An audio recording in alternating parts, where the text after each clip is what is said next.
Amateur Traveler is in its 20th year now, but can you imagine if I had people on the show who had never been to the destination but had just read about it or seen a movie about it? That wouldn't make any sense at all, and you wouldn't listen. We all know how important it is to receive advice from people who know a destination to get the most authentic local experience. And a great option for experiencing this is Explore Worldwide and their authentic small group adventures, led by local tour leaders, perfect for solo travelers who want to meet like minded people with a desire for adventure. I'm often an independent traveler, but two of my last three trips were with small group tours because they organize everything and it's a lot easier. If you want to recreate the tour I did to Malta, they have a Malta and Gozo Discovery Tour. I'm intrigued by one of their tours called A Taste of Sicily. The company again is Explore Worldwide, and visit exploreworldwide.com to learn more. And thanks to Explore Worldwide for sponsoring this episode of Amateur Traveler. The nights are long, the days are short, and the weather is chilly to downright cold, depending on where you are. It's a good time to slip into a Quince iconic Mongolian cashmere sweaters, which start at only $50. You can treat yourself to everyday luxury at an affordable price with Quince. If you really want to dive into luxury, you can check out their leather handbags, washable silk shirts, and European linen sheet sets. Whatever you're looking for at Quince, all the prices are 50 to 80% less than similar brands, and they do that by partnering directly with top factories and cutting out the middleman. They only work with factories that use safe, ethical, and responsible manufacturing processes. And of course, they use premium fabrics and finishes for that luxury feel in every piece. But you've already heard me rave about my Quince travel pants. Treat yourself this winter without the luxury price tag. Go to quince.com/traveler for 365-day returns plus free shipping on your order. That's QUINCE.com/traveler to get free shipping and 365-day returns. Quince.com/traveler. And thanks to Quince for sponsoring this episode of Amateur Traveler. Got my bags packed, I'm on a roll. I'm heading out there and I'm ready to go. I'm looking real good in my passport photo. Oh, no. Amateur Traveler, episode 341. Today, the Amateur Traveler talks about mountains and glaciers and fjords as we go to the South Island of New Zealand. Got to sit in one more cafe. I know that I should be heading home, but maybe not today. Welcome to the Amateur Traveler. I'm your host, Chris Christensen. Before we get into this week's interview, I do have 4 news stories for you. The first one, obviously, is the sad news that's coming out of the Middle East, especially Libya this week, where the American ambassador and 3 others were killed. Don't believe everything you hear in the news. Not everyone who is Muslim hates us. I hope you heard that the ambassador was rushed to the hospital by passers-by, and doctors tried to revive him for half an hour. But unfortunately, there is going to be more violence, I think, in the Middle East. So if you're traveling in that area, please pay attention to travel advisories. And then as long as we're talking about sad or macabre stories, police were investigating a dead man found in London's street and are coming to the conclusion that the man may have fallen from a plane, that he may have been a stowaway who fell from a plane to his death. And I swear to you that I have seen this story before on a made-for-TV cop show.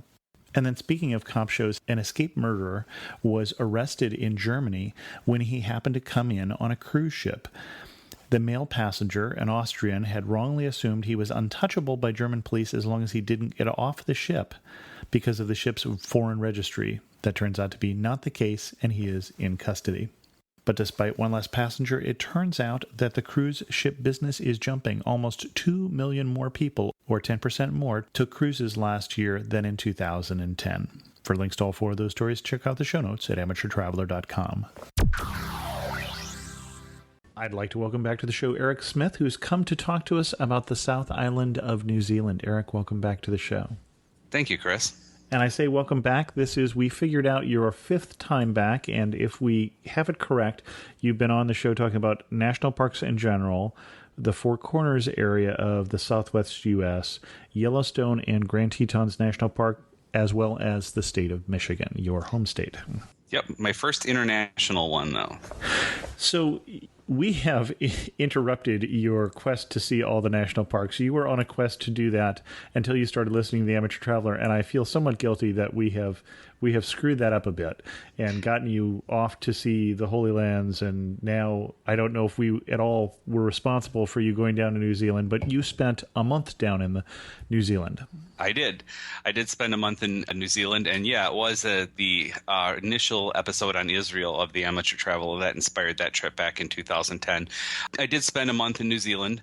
I spent the first 2/3 on the South Island and finished up on the North Island, and it was an amazing month. Excellent. And we're going to focus on the South Island just because we've done a show relatively recently on the North Island where I spent 2 weeks 2 years ago.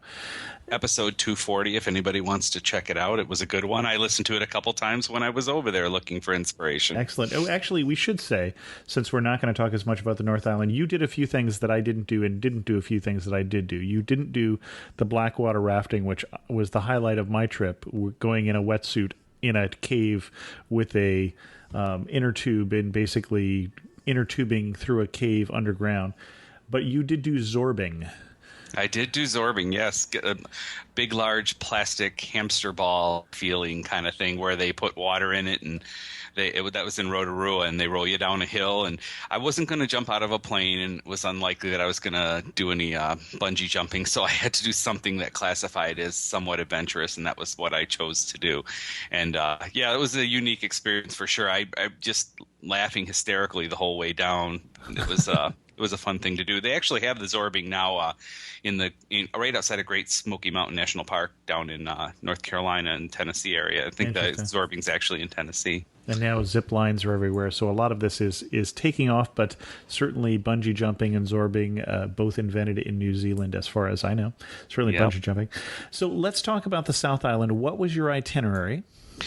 Well, I flew immediately into Auckland and then boarded a plane right away to Christchurch. I was going in the very beginning of their winter, and this was middle of last May.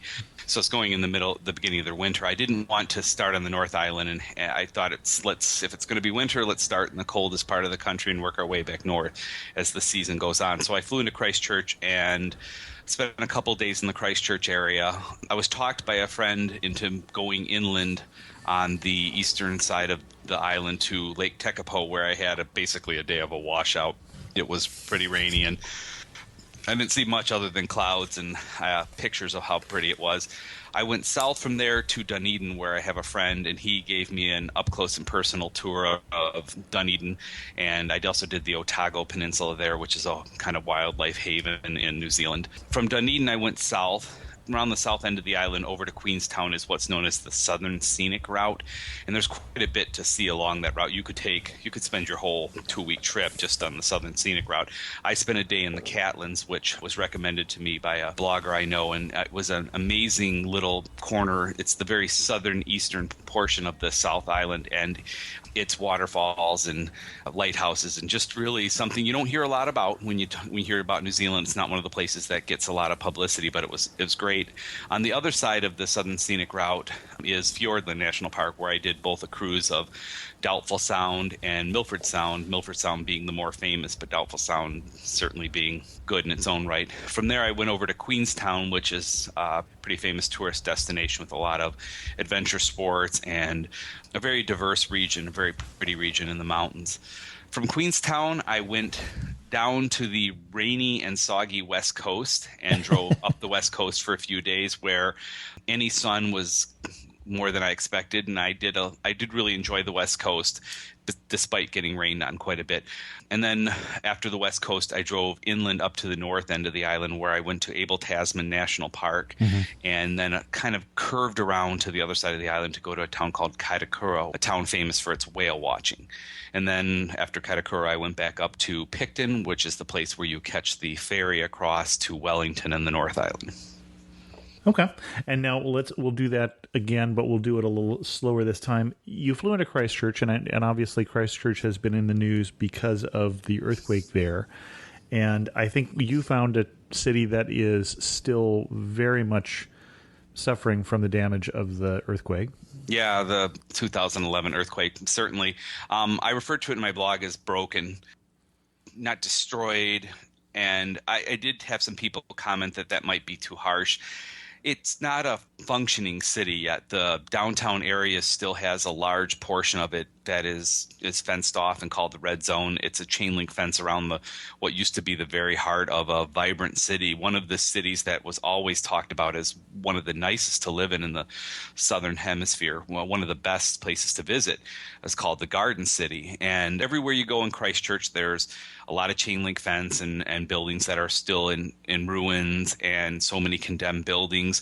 It's a city that has a great art gallery, which is open again. It also has a great museum in the Canterbury Museum, which was closed at the time I was there, but I have heard is back open again. It's a very pretty place. It should be a very pretty place, but you can't get over the scars of the earthquake. And the residents there, the people I talked to, you can tell they still live with those scars of the trauma of the earthquake. It's certainly they on Christmas Day the year before, they had what was actually a larger one in Richter scale, but didn't provide as much damage. The one that happened in February or the year later was pretty devastating. There were 180 lives lost, and the city's major landmark, the Christchurch Cathedral, was destroyed completely. So it was an odd place to start a trip. I will say that for sure. Outside of Christchurch is the Banks Peninsula, and if you look at a map of New Zealand, it looks like sort of like a little thumb coming off of the South Island. And if you look closely at it, you can tell it was a volcano at one point in time. The peninsula itself is perfectly round, and one side of it at some point in time blew out and filled with water and made a really unique natural harbor. And what the Banks Peninsula is most famous for is the little town of Kaikoura, which is the port on the harbor, and people go there to swim with the world's smallest ocean dolphin, which is called the Hector's dolphin. They're between 4 and 6 feet long, and a company called Black Cat Cruises does a magnificent job of taking you out there. They don't do anything unnatural to induce the dolphins to come and swim with the people who are in the water. They simply just sail around and hope that the dolphins find the boat naturally interesting. And we were lucky because the few previous days to my trip out to swim with the dolphins, they hadn't had any luck in engaging dolphins. But the day I went out, we had seen the dolphins swimming at a distance, and they didn't seem too interested in the boat, and we were just about to call it and head back in. And Black Cat's great. If you don't swim with the dolphins, there's a part of your fee that's refunded. And if you don't see any dolphins at all, there's a larger portion of your excursion fee that's refunded. But we did see a group of 6 swimming, and we were just hoping, and we sailed around for a while, and they circled at a distance, and finally our guide decided, well, let's throw them on in the water and see what happens. They put you in the water, and she said, make noise, put your snorkel in the water and sing or yell or do whatever, give them some auditory stimulus to come and swim with you. And I did what she had said, was tapping the hard plastic part of my snorkel on my face mask.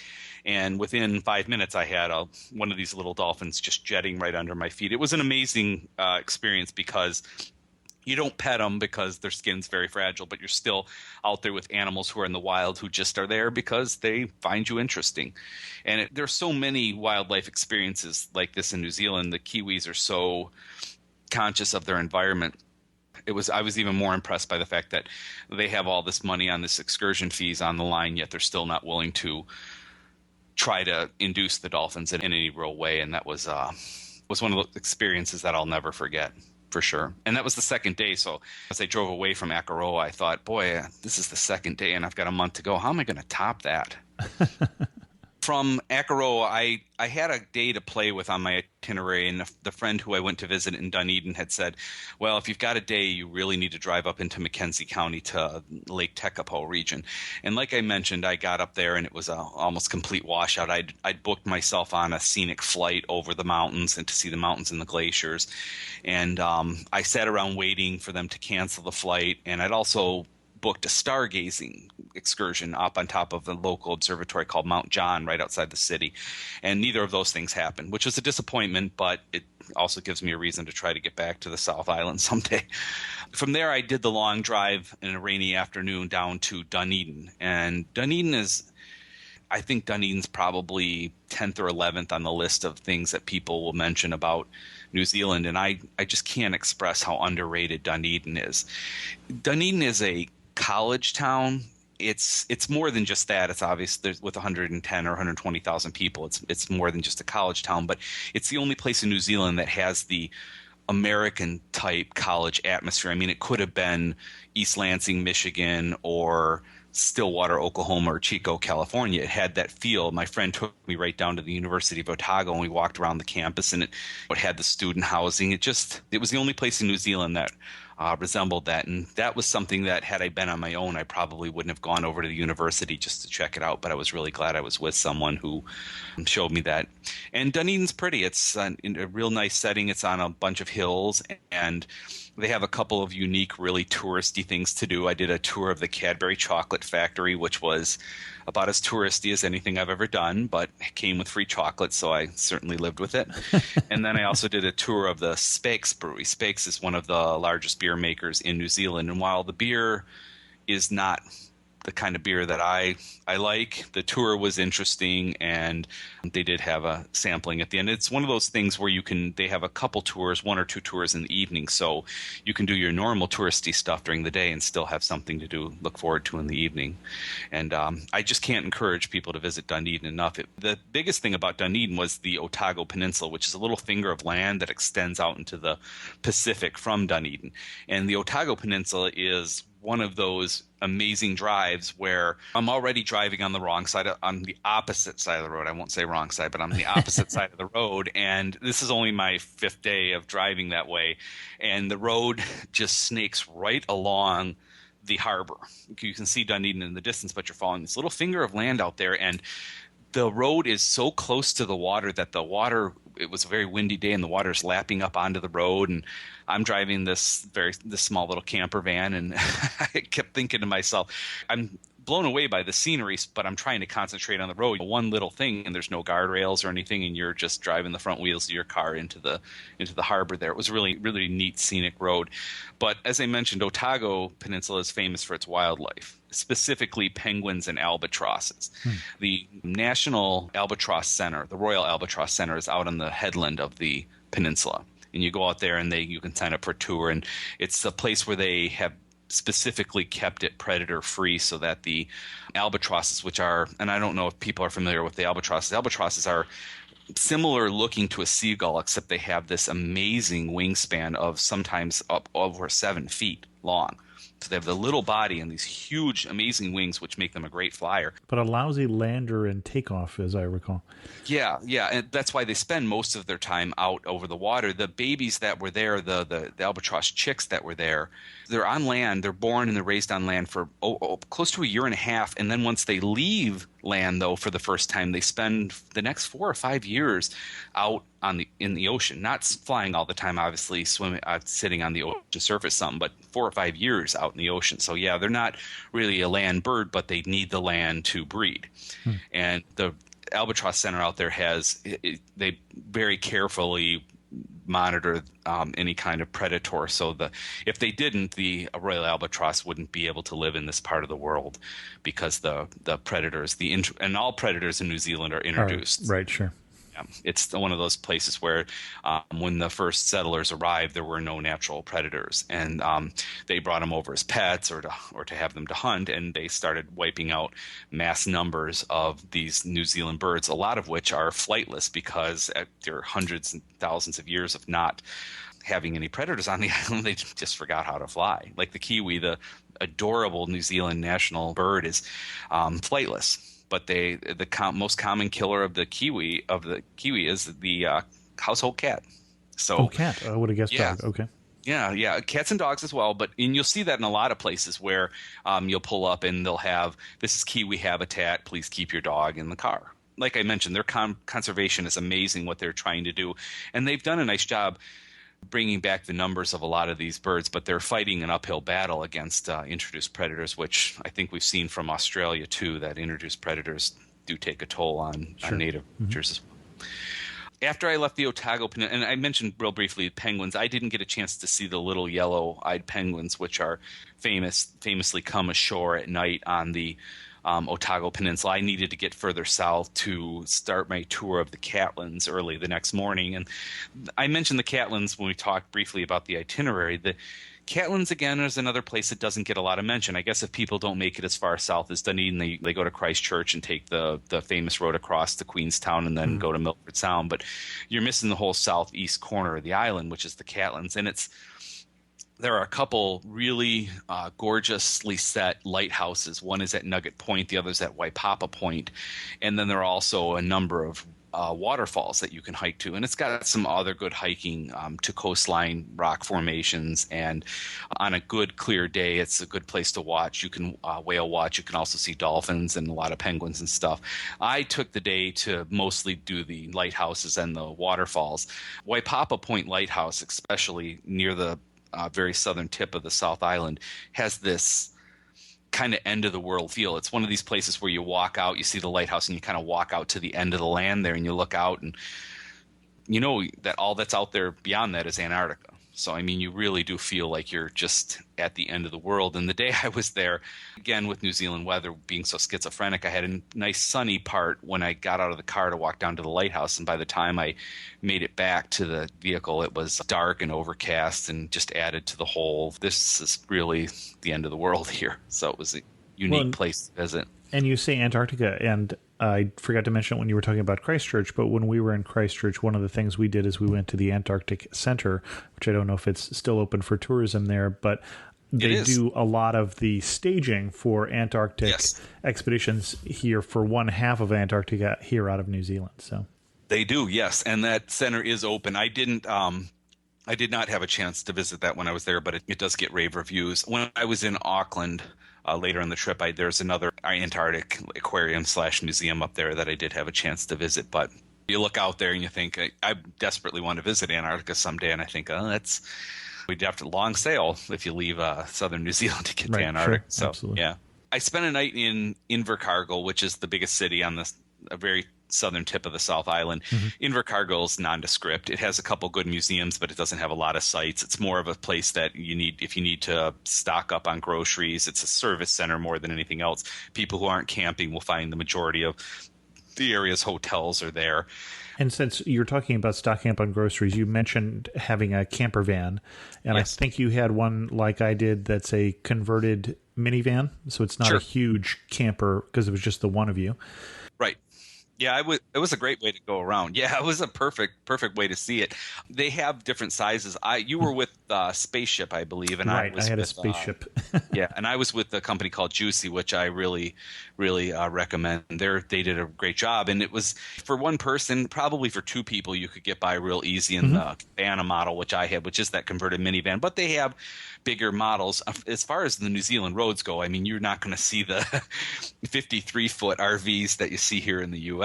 There's just that's not the kind of roads. They're not built to handle that. So the camper vans are all smaller, but you can get them with full kitchens. Mine, as yours did, had a small kitchen in the back, a burner and a sink and everything.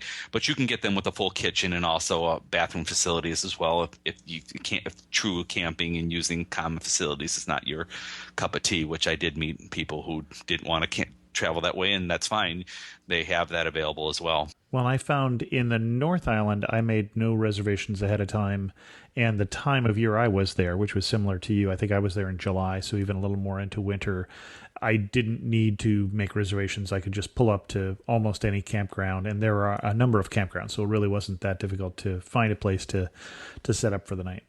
No, exactly. And even at the time of year I went, the only time you'd probably really need to reserve your campsites would be during New Zealand's when the Kiwis themselves are out doing their holidays, which would be Christmas and probably the 2-month stretch right after would be the height of that's their summer, and that would be the height of their tourist season. And you can tell by the size of these campgrounds that they have an active camping culture, no doubt. I mean, the size of the camp. I mean, I'm sure you went to plenty where there were 3 or 4 of you there, but the campground could easily have fit hundreds of camper vans. And that's one nice thing about visiting in the off season. I mentioned the weather isn't perfect. It never really is in New Zealand, a country where you're never more than 2 hours away from the ocean. But I also got really lucky. I mentioned the one washout day, and that's really the only true washout day I had. I had a couple other rainy days, but those, fortunately for me, those were days where I was mostly driving anyway. Well, and the first time we saw New Zealand from the air, we had just been in Australia for almost 2 weeks, and the contrast between Australia, which is a fairly arid place, and then coming over to New Zealand, which is very, very green, so obviously gets quite a lot of precipitation. Yeah, it is remarkable how different those two lands are. I mean, you people, a lot of times you hear Australia and New Zealand, just like it's all one word. But it is, you mentioned it perfectly. I mean, Australia, 80% of the center of the country is just burnt. It's just all desert. I mean, the coastlines aren't similar to New Zealand's coastlines. Even the coastlines do have a more arid feel in Australia, whereas in New Zealand, everything, even in winter with some of the trees having shed their leaves already, it's still just a very verdant green place. It's amazing, the two lands down there together, because there are very few similarities in the two islands. Other than that, I love both people. The Kiwis and the Australians have both been wonderful to me in all of my travels. Well, when we say winter, for me in the North Island, winter was like winter in California, not like winter in Michigan. Sure. Well, the South Island was a little different. Yeah. The little cabana I had did not come with its own electrical plug, so I bought a device that allowed me to plug in, and I did buy a heater right away. After 2 nights of near freezing temperatures, I was a little chilly, and then when I got further south into Fiordland, which we're going to talk about next, and also the southern part of the South Island, it was impractical. You could do it, and you could be nice and snug, especially if you've got somebody else in there with you. It's probably a little warmer, but I am from Michigan, and our winters are notoriously unpleasant.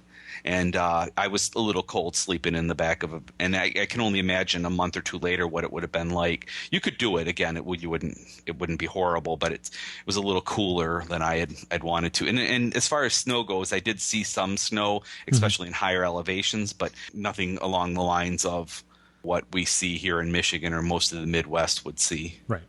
So it just more rain than anything else. And again, my friend, when I booked the trip, said, "Oh, you're going to get rained on the whole trip," which was great to hear. And he was right. I rained 25 or 24 of the days that I was there. It just didn't rain all the time. So you take the good with the bad when it comes to the weather in New Zealand. And my friend told me, he said they're a country obsessed with the weather and the forecasts and everything like that. And after 10 or 12 days of being there, I thought, why do you even try to predict your weather? It's just too crazy. The day in the Catlins I just mentioned, it started off rainy and sprinkles, and I get up for sunrise every morning because I think those make great pictures, and it was too rainy and overcast to get much sunrise, and an hour later it was clear blue skies and wonderful, and I was in the middle of a hike to a waterfall, and a storm blew in and rained on me, and then the next waterfall it was perfectly sunny, and by the time I made it to Waipapa Point it was raining again. That's what you got to expect from New Zealand. If you get a lot of nice days, just count yourself lucky. If not, bring a good umbrella, bring some weather gear, and just live like a Kiwi. Expect the weather to throw you a curveball every now and then. Excellent. And speaking of weather, that does lead me into Fiordland. Well, and this is the part of the country that I have not seen that I feel most left out. Yeah, and I would say that this is probably my favorite part of the South Island. I went there specifically, and I'd read a couple articles online about Milford versus Doubtful Sound. Most people don't have as much time as I did to go there. Mm-hmm. So they thought, I'm going to have one day to go to Fiordland. What am I going to do? Well, Milford Sound and Doubtful Sound both can be done on day cruises. And when I say sound, I should explain. It's more like a Norwegian fjord than it is like Puget Sound in Washington State. It's more mountainous, I would say, than Puget Sound, although Puget Sound has some mountains around it. I would say these are sounds where there's big mountains. They're mountains out either side, and they filled with water in between. So both boats that I was on take you right up to the side of the sound, and you can see the rock wall as it just extends straight down into the ground, and where it's filled with water, and it's incredibly scenic. And there are just so many different viewpoints. And Milford Sound was called by Rudyard Kipling the eighth wonder of the world, and it's pretty accurate. It's just so scenic. And I got lucky. I booked an overnight cruise on Doubtful Sound. I happened to get the last one of the year before it was winter and they stopped doing them. That cruise with a company called Real Journeys.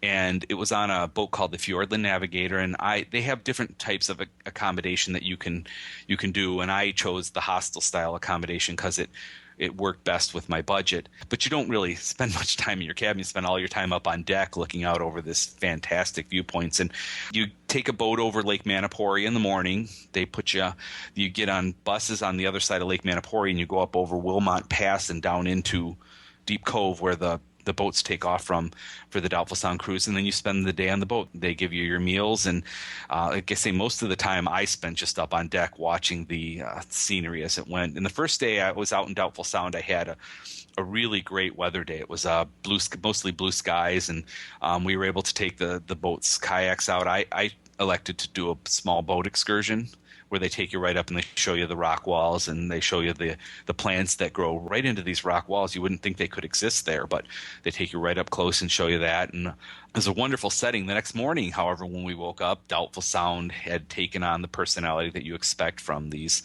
sounds, this is one of the rainiest places on the planet. And there were a lot of low clouds. And most days when you're traveling, you get up and you see rainy skies. You're like, oh, well, that's disappointing. With this, it was perfect. I'd seen Doubtful Sound in good weather.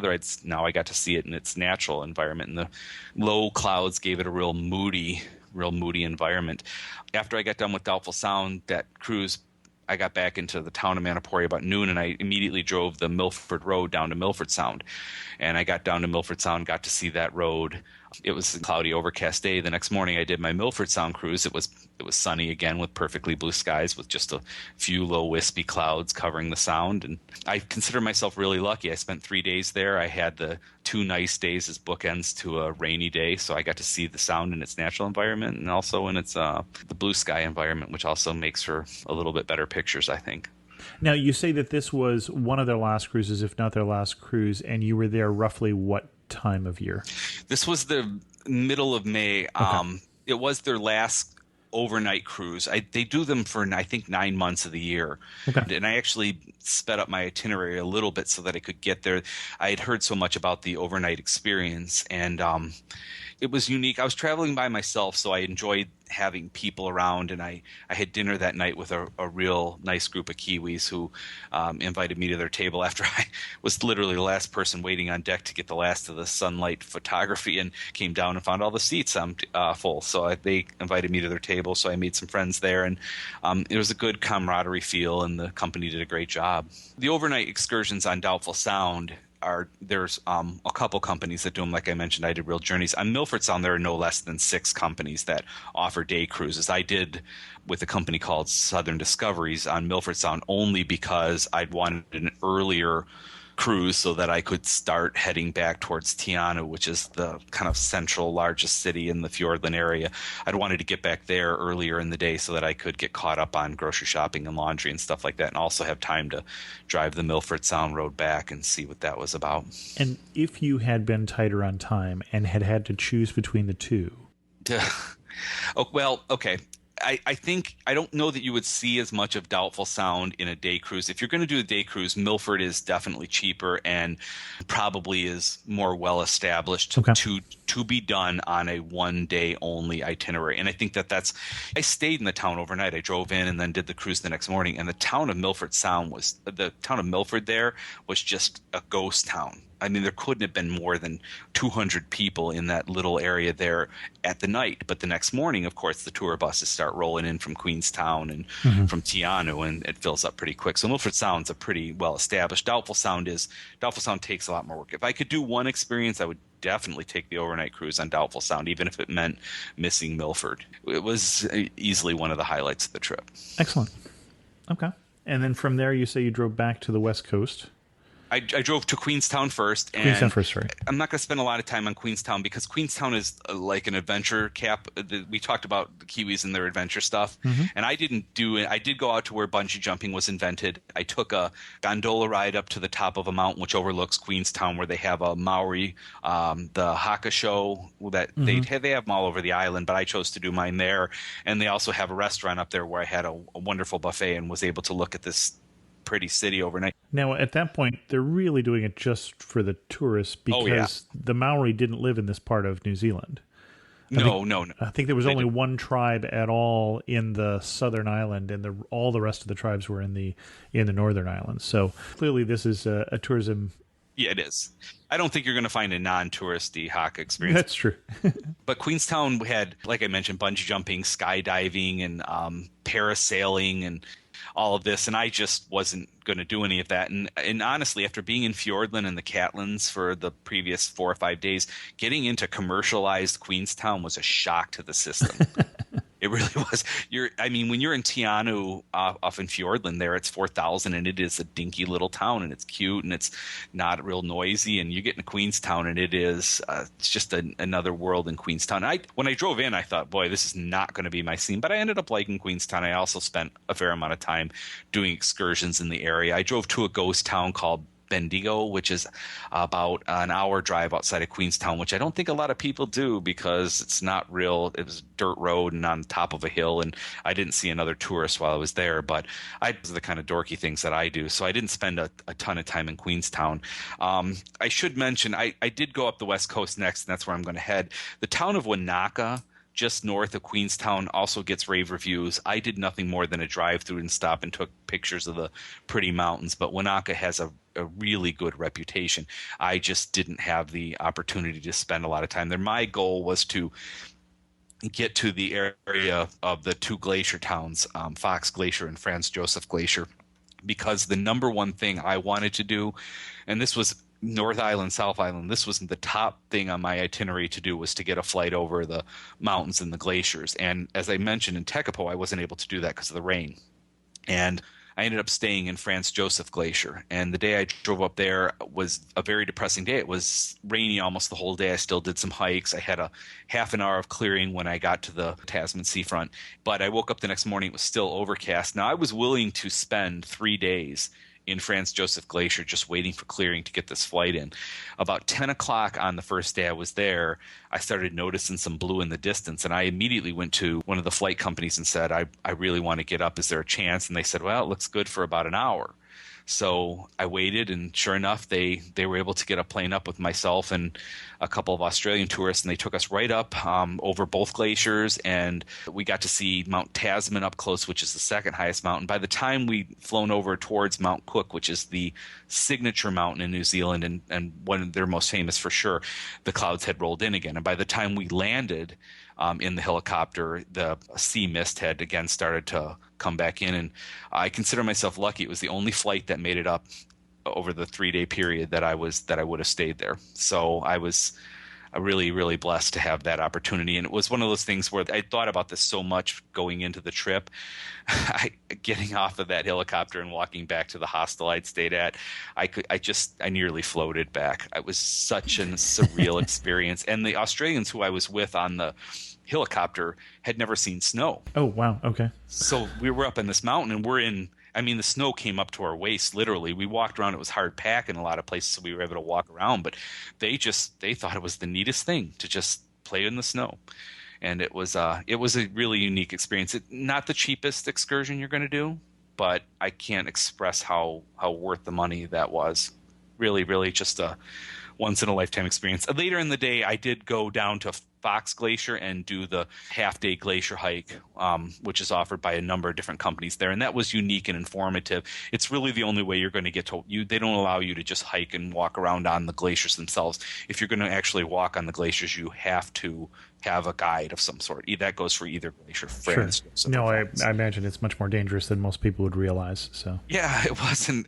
It'd been many years since I put crampons on, so learning to walk in those again was fun and unique, and I saw more than one person who didn't quite get it and did fall down.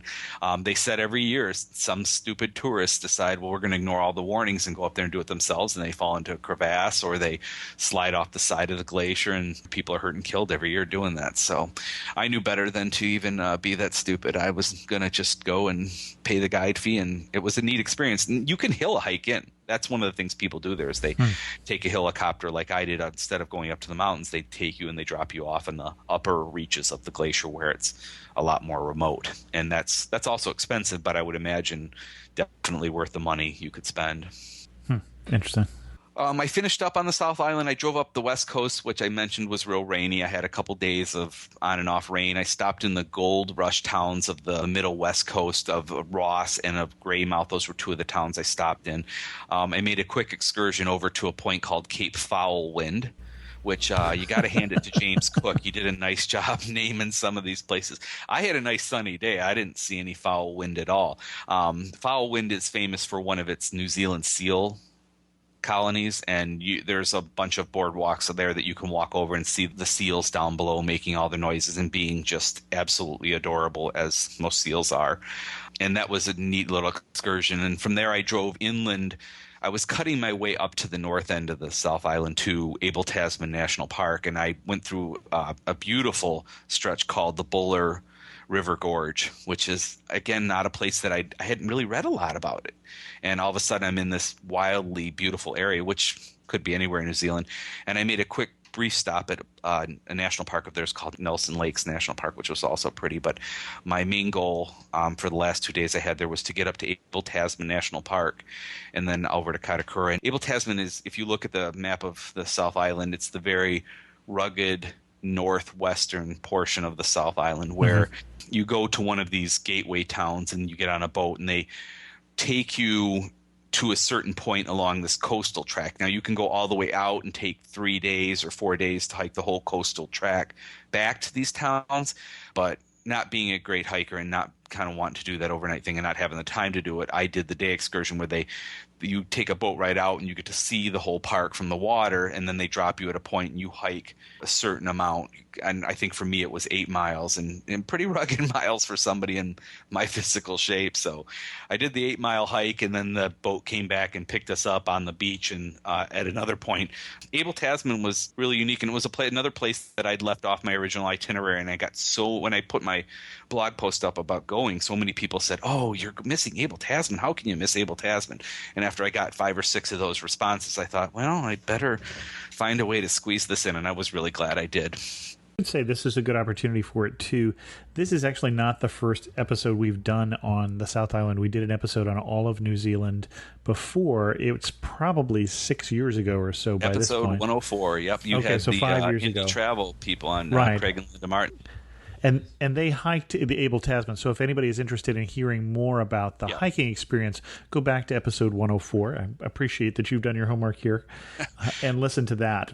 Oh, it's a great episode. And Craig and Linda are your classic Kiwis. They're such nice people. And I listened to that episode a number of times before I went. And they do a nice job in that episode covering the big highlights of New Zealand. In fact, I think I probably did almost everything that was mentioned by the two of them in that episode, because they're going to know better than anybody what to do. So, yeah, I did follow that.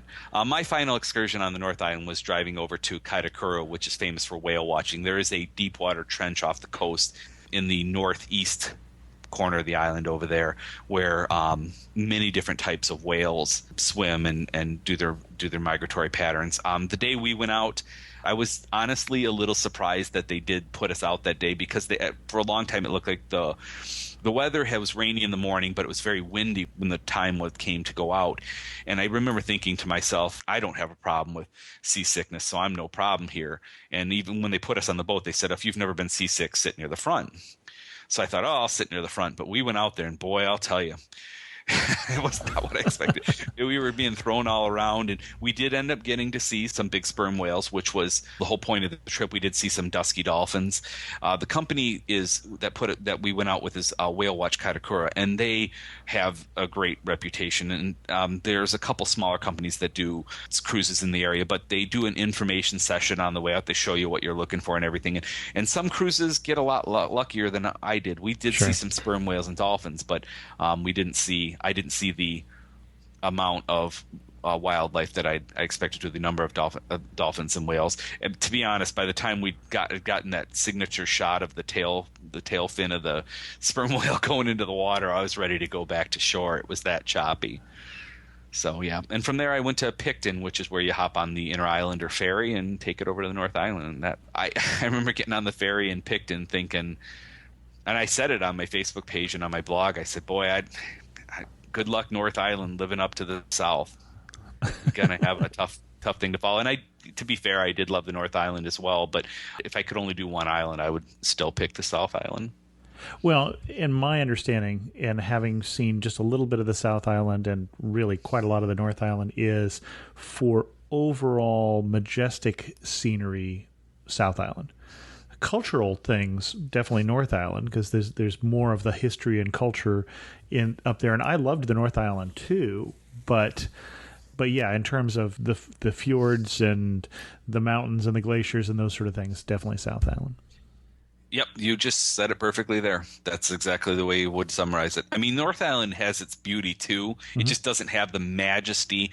The Southern Alps they're not the tallest mountains. I mean, the U.S. Rockies are bigger. A lot of the Alps themselves are bigger. There's certainly higher mountain ranges in the world, but they are just so photogenic and just so beautiful. On days you can see them. Now they're covered in marine fog and rain a lot of the time, but the days you can see them, they're just gorgeous. And yeah, the North Island is wonderful as well. I mean, I only had 10 days up there, but I did enjoy the 10 days. Auckland is if Queenstown was a shock to the system, Auckland is beyond that, because Auckland's 1.5 million in a country that has only 4.5 million people. Right. So and more it was sheep. Certainly, yeah, sheep everywhere you go. Yeah, sheep. You had done a lot of preparation before this trip. Yeah. What still surprised you? I kind of anticipated the question, and I was thinking about it the other day. I was trying to think what surprised me. Since I do so much preparation, I'm not really caught off guard a lot. What I find is I read things, and for some reason I'm just too thick-headed to fully believe what I'm reading. And I had a couple of things. One is you said it in your podcast, and I'd read a lot of complaining about it from the travel blogging community before I went. The bad internet. Yeah, the state of the internet. It's brutal. And I'm not a real hardcore blogger that makes a living off of it or makes any money off of it. I like to update it so people have an idea what I'm doing, but it was almost impossible. Now, that was because I made a conscious effort to see more than blog. But sure. Even getting your smaller blog posts published was a chore. And not only just I found that from campgrounds I could occasionally get a single photo uploaded. Sure. So yeah. And it wasn't just that it was slow, it was bad, it was expensive. Right. As well. So after a while, I got to the point where I just said, I'm just not going to bother with this anymore. And I think the last 10 days of my trip, I don't think I updated my blog once. And I saw a huge dip in numbers, but I also saw a lot. And, it's a trade-off. The internet does stink, but you should be out sightseeing anyway. The other two things, I mentioned the weather. And you're never going to get over it there. I don't think you're ever going to have perfect weather in New Zealand. If somebody goes to New Zealand and has more sun and I probably did have a lot more sun and more clearing than I did rain. And my Kiwi friends all tell me every time I write an blog post about it, boy, you were lucky to have that weather. I'd read about it, but nothing prepares you for the absolute schizophrenia of the weather in New Zealand. I thought it was bad here in Michigan, but nothing to New Zealand. The third thing is, and I should have known this because I've met them everywhere and we've mentioned it a few times before, is how awesome the Kiwis are. They are so much fun. They are so friendly. They are just so overwhelmingly welcoming everywhere you go. I went to a small town, and the curator of the museum I went to see called their friends up to come up and meet me and talk with me about my trip in New Zealand. And they're just the most genuine people I have ever been around. They were so much fun, and just being by myself, it was nice to know that there was always going to be a friendly, smiling face. The cashier at the grocery store would say, "Oh, where are you from? How you like New Zealand?" And the minute you say something nice about New Zealand, I mean, you've got a friend forever. Okay, here's going to be a hard one. You're standing at the prettiest spot in the South Island. Camera in hand, where are you standing and what are you looking at? And I'll give you 3. Okay, good. Thank you. I appreciate that. Yeah, I was good. I'm glad I did listen to that podcast on Yorkshire a few back, because I did hear this question and actually had a chance to think about it a little bit. And I still don't have great answers because I could pull out pictures from about 30 different places. Well, I mean, Fiordland we talked about. You're gonna get a signature shot somewhere in Fiordland, whether it be Doubtful or Milford Sound. And I'm just preparing a post this week for a photo essay on Milford Sound. And I was looking back through my Doubtful Sound pictures too, and I'm like, wow. People say, "Oh, you're a good photographer." No, I just stand there and take pictures. That it definitely makes a big difference. Yeah, go pretty places and point the camera in the right direction. Helps. That's the thing about the sounds is you don't have to have a perfect weather day to do it. The clouds give it a very odd, moody kind of. The day I was in Milford, it was blue skies up top, but still there were wispy clouds in the sound itself. And I mean, you can't go wrong. So that's your first one. Yep.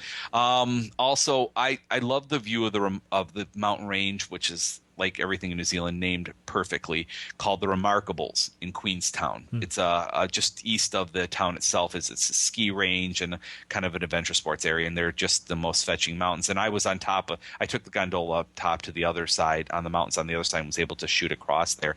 And the third one, I'm going to be generic here, and I'm going to say anywhere along that coastline if you've got the right weather conditions. I have a couple of sunrise photos that I took.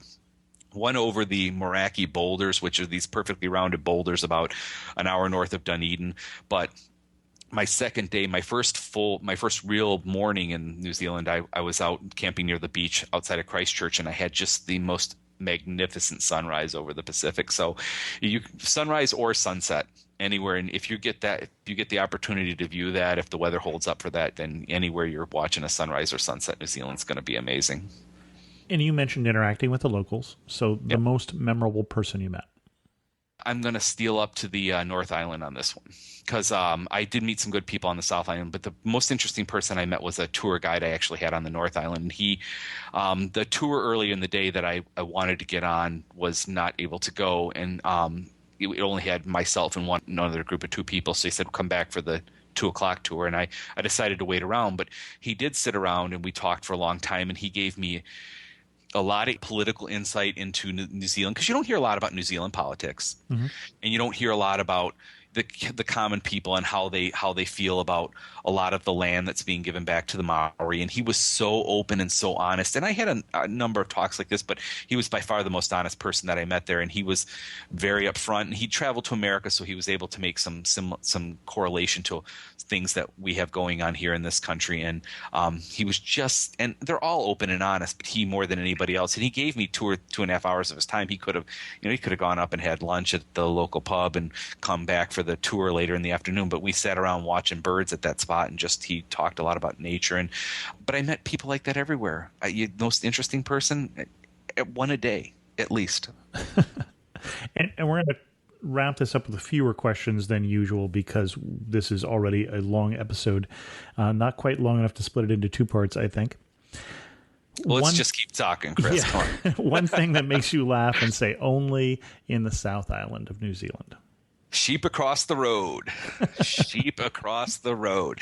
Turning a corner, and you have the signs that say "Watch for sheep," and actually don't even say that. They just have sheep on a sign. So you're like, okay, well, I turned a corner, and sure enough, there's a flock of sheep and a shepherd walking them across the road.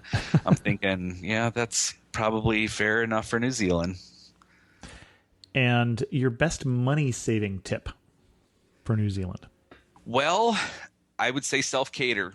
That would have to be the one thing I think that I saved the most money on. I don't want to say anything negative about New Zealand. And this isn't negative, so all my Kiwi friends, please don't hold me to this. But they have good food, but they don't have a Kiwi cuisine, if you will. So there are plenty of good restaurants that you can eat at, but you're not missing anything signature. Yeah, you should go out and have yourself a meat pie. You should certainly partake in some seafood.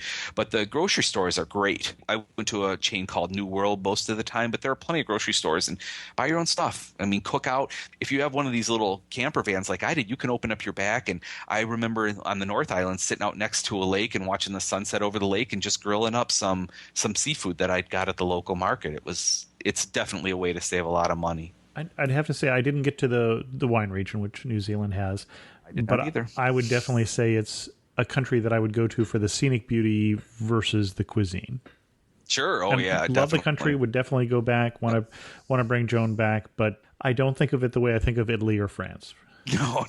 No, and I don't think the Kiwis would even try to portray that. They do have great wines, I will say, and I think I told you about this because I did have a chance to see you right after the trip. I was unimpressed with the selection of beer They're You said you were. it's funny because when I got back, a week after I got back, a friend brought me over a beer from a company, a California company called Sierra Nevada. It says this is grown with Southern Hemisphere hops, and they were all New Zealand hops. And I thought to myself, well, why can you have the best hops in the world and not do great beers? And since then, I've actually gone. I don't think the beers are horrible, just not styles I like. But their micro brew market's got a long way to go.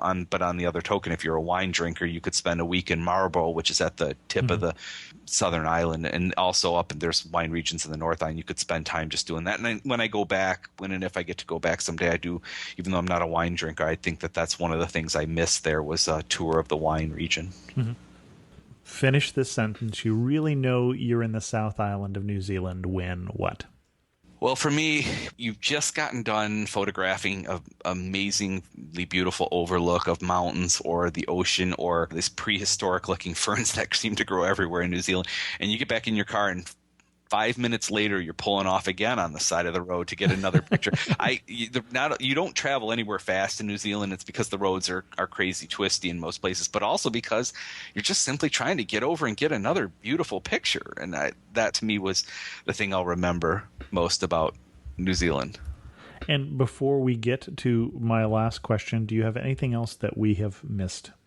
We did a pretty good job. You said it's a long one already, so I'll stick with what I had. I will say you usually ask about where you feel the closest and the furthest away, and I'll just real quickly mention. But I always felt so close to home in New Zealand that I didn't ask it. You really do, and that's the thing I wanted to say is the influence of American culture there is so prevalent that you feel close to home a lot of times. The only time I felt far away is honestly when I mentioned kind of off the mic here a second ago about just being brought to tears by certain things, and there were a couple things that just man enough to say brought me just to tears, that they were so gorgeous. And what I wanted more than I was traveling by myself and I'm married and I wanted to get on the phone and call my wife, except it was 3 a.m. here. So I couldn't. That's when I felt farthest away from home, I think, because I couldn't pick up the phone and say, hey, honey, I just saw this absolutely gorgeous thing. I wasn't going to wake her up at 3 a.m. to do it. I was already lucky enough to get the month to go, not much less waking her up at 3 a.m. So. And what 3 words would you use to sum up the South Island? Friendly, absolutely. People are wonderful. Scenic, because that's, as we mentioned, it more than cultural, it's scenic. And adventurous. You can bungee jump, skydive. You can find anything you want. Anything that, if you're an adrenaline junkie, then the South Island of New Zealand's for you. And if you're not, it's for you anyway, too. Now, Eric, you have a blog, which I don't know that you had last time you were on the show. So where can people read more about your travels? My blog is On My Feet or In My Mind at blogspot.com. So it's the title plus blogspot.com. I'm going to be removing the blogspot pretty soon, but I'm just 10 days into telling my little New Zealand adventures. And if you haven't heard enough of me talking here, I will be fleshing those adventures out for probably the next few months. Excellent. And thanks so much for coming back on The Amateur Traveler and sharing with us your newfound love for New Zealand. Thank you, Chris. In news from the community this week, I heard from Adolfo, who said, Chris, I really enjoyed your episode on the European microstates. I especially liked the way the guest handled each one of them, not just explaining what's there, but telling the history behind these geographical oddities. I've been to Liechtenstein and enjoyed it tremendously. Downtown Vaduz, the parliament and the cathedral were particularly nice, and since I went in mid-September, the hordes of annoying tourists were non-existent. It is indeed the same as being in Switzerland, but the fact that you are not makes the experience somehow special. My wife and I want to go back to Venice one more time before our days are over. I will make sure to add San Marino to that trip. Thanks for your podcast. It is by far one of the best ones out there. And Adolfo, thanks very much. And we heard from Jim, who commented about the same episode in the Amateur Traveler Facebook page. We went into the casino at Monte Carlo without being too dressed up, although we were business casual. There's a room in the front of the casino where they have slot machines and video poker, probably intended for U.S. visitors, which is as far as we went. It's the only time I've ever won at slots.